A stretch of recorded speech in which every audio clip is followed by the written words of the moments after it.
Dan from Keller Williams Real Estate here in Reno, Nevada. Today we have special guest Amanda Ray from Guild Mortgage.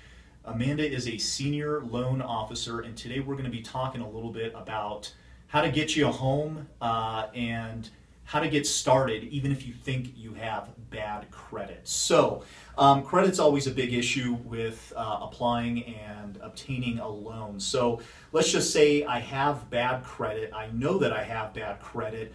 What is the first step that I need to do in order to start moving towards getting a home? Right. What's the first step? Right. So the first step is to let a lender pull your credit, right? Oh, you don't know? But I already checked my credit online. I know I have bad credit.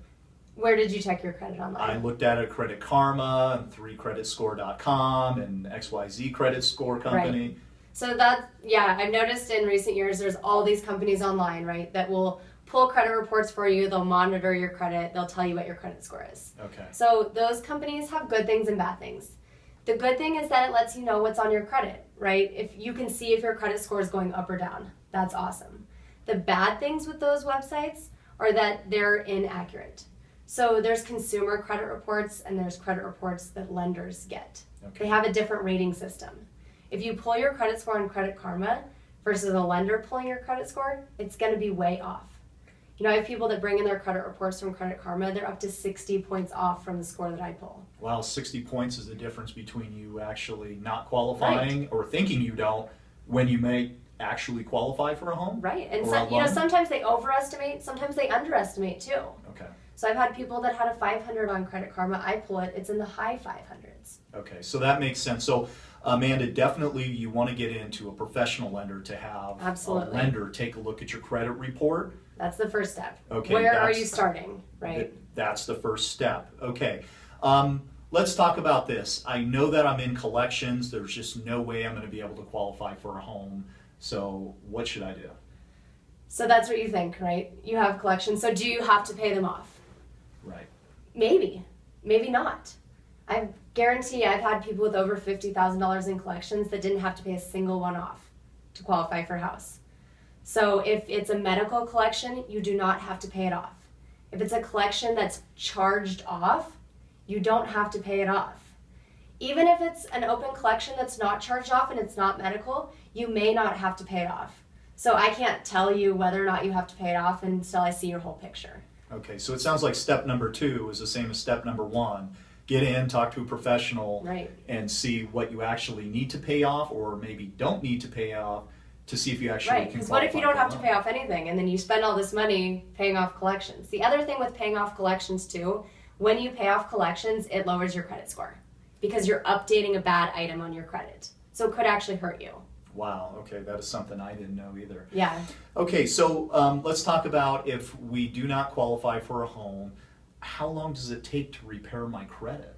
So I don't know. It depends on your credit. That's why I need to look at it. Some people, I can give you a 15-day fix to repair your credit. Other people, I'm going to tell you that it's going to take a year.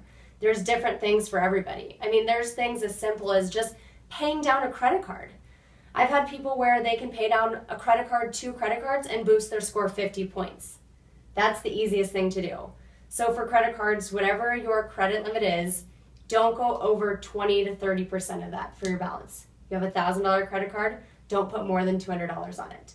That's the easiest way to increase your credit score and the quickest. Okay, perfect. So step number 3, same as step number 1 and 2, go into a professional lender, take a look and see what you can actually start doing in order to repair your credit the quickest, right? Exactly. Because you may be paying down things on your debts, but they may not actually be helping. Yeah, that's right. Okay, absolutely. Yeah, so some easy things that I would say for everybody, in general. So every single person, I'm going to give them different advice. No 2 credit reports are the same, right? But some things that are in general.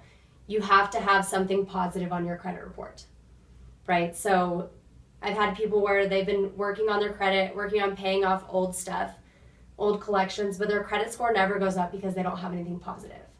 So have positive debt. That means you have to have a credit card at a minimum, 1 credit card. Okay. That's reporting positive. Because just think about it. If you have more negative on your credit report than positive, you're not going to have a good score, right? So you need something positive every single month. The second thing is that you absolutely cannot make late payments. A late payment can lower your credit score, 50, 60, maybe even more points just by having one late payment. So that's number 2. Don't make any payments late. All right, so you got to be responsible and pay those bills on time. Right, and you might not think, maybe you just make a $15 payment late. It doesn't matter the amount. If it's 30 days late, it's going to have a huge impact on your credit score. It's going to take you a year to come back from that. Okay. Perfect. So the third thing you can do is don't let anything go into collections. Right? You may have stuff in collections now, but the longer it's been since the collection, the more your credit score goes up. So nothing new in collections. Okay. So positive payments, no late payments, nothing new going into collections. Okay. Those are the easiest things. Positive payments, no late payments, and nothing new going into collections. Yeah. Seems easy, right? Okay, so the last piece I want to touch on is we're getting our credit scores ready to go. We're climbing up that ladder. What is that bare minimum level that we have to hit in order to qualify for that loan to get that home that we want? Yeah, so it's different for every type of loan, but in general, the bare minimum is a 580 credit score. Oh, wow. I've helped people get into houses at a 580 credit score. So that would be like, if you're below that, you cannot qualify. If you're 580, yes, potentially you could qualify. Okay. That's the minimum. All right, so you've heard it from the professional here. This is Amanda Ray. She's at Guild Mortgage. You want to go ahead and give your contact information if people do have more questions and how to get in touch with you? Absolutely. Call me anytime. I love to talk about credit, believe it or not. I love answering questions.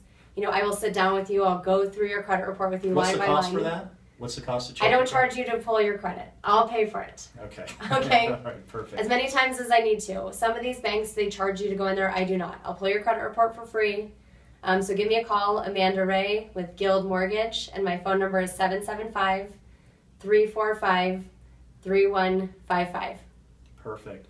All right, thank you so much. If you guys have additional questions, please give her a call. She'll be able to get you into that home, get those credit scores up, and make sure you have a happy life. Thanks for being here, Amanda. Thanks, Dan. All right.